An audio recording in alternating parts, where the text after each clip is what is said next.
We've begun characterizing reactions in the last video and covered both addition and decomposition reactions. Let's look at some more complex reaction types in this one. Our learning goals will include, again, looking at how we characterize similarities among reactions, but also then identifying rearrangement reactions, single and double displacement reactions. Rearrangement reactions, almost the simplest kind of reaction.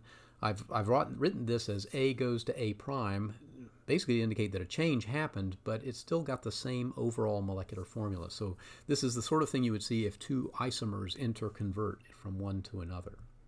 So a good example of this would be the thiocyanate, isothiocyanate linkage isomerism in transition metal complexes. This is something we featured toward the end of the course in 1083. But you can see that the main difference between these two compounds is simply the way that the thiocyanate ion is attached to the metal cobalt. In the first case, it's attached via sulfur. In the second case, via nitrogen. So it's a pair of linkage isomers that can interconvert from one to the other. So this is a rearrangement reaction. We also have one, this is a paracyclic reaction from organic chemistry. This is called a cope rearrangement, but it's basically two molecules, both with formula C6H8, and just through a rearrangement of the pi electrons, we have an open hexatriene molecule that is converted into a cyclohexadiene molecule. So another example of an isomerization that takes place from one molecule to one of its isomers. So what would you look for if you were going to identify this? Well, I think it should be fairly simple. You have a single reactant, you have a single product that has the same molecular formula. So these are pretty easy to identify, I would think. What about single displacement reactions? Now, if we look at the formula up the upper left here, it's a little bit different. I've got A attached to X reacting with B, and in the products I have A without the X, and now the X is attached to the B. So I think you can see the single displacement, it basically involves a piece of one molecule moving over to join another molecule. So what are some good examples of this? Well, the neutralization of a weak acid is a great example of this, and we're going to study this reaction quite a bit in Module 5 in this course. Here's acetic acid reacting with a hydroxide ion, and we can see that it's forming water and the acetate ion in water and aqueous solution. What's really happening is this hydrogen is jumping over from the acetic acid to join the hydroxide ion. That makes the water. So the H is the X in this particular example.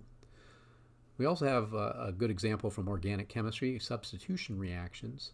Here's a case of chloride ion reacting with methyl bromide and forming methyl chloride and bromide ion. Now here it's maybe not as obvious, but the thing that's moving from one to the other is the methyl group, the CH3, and it's moving from being attached to the bromide ion to being attached to the chloride ion.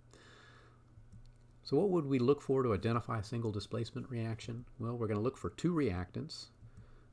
There have to be two products, and there should be a transferred fragment that's common to one reactant and to one product. Okay, so you're looking for the thing that is transferred from one to the other.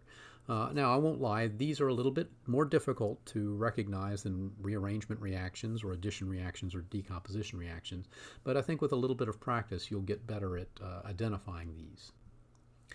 The next step and more complicated is double displacement reactions, and so you can see here we've got A attached to X and B attached to Y, and in the products they switch partners. A is attached to Y and B is attached to X. So let's see what this looks like in a couple of examples. So ionic metathesis reactions are ones where we have ionic compounds that basically exchange partners. So in this case I've got the nitrate attached to silver, which now is going to go over to the sodium to form sodium nitrate on the right hand side. And I've got the chloride ion on the sodium that's going to attach itself to the silver ion when it gets to the right hand side, forming silver chloride, which also happens to be a precipitate, so it forms a solid in this reaction. Another example is hydrolysis reaction. We talked about this briefly last semester, but we're going to talk about it a little bit more this semester. The hydrolysis reaction looks like this. So I've got acyl chloride, this is in fact acetyl chloride, reacting with water. And in this case, I've drawn the water explicitly showing hydrogen attached to OH because they're going to be two of the parts that fall apart to form new products.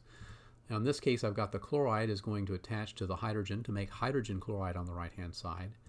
And the OH is going to attach to the acetyl group to make acetic acid on the right-hand side. So again, a double displacement reaction happening via hydrolysis.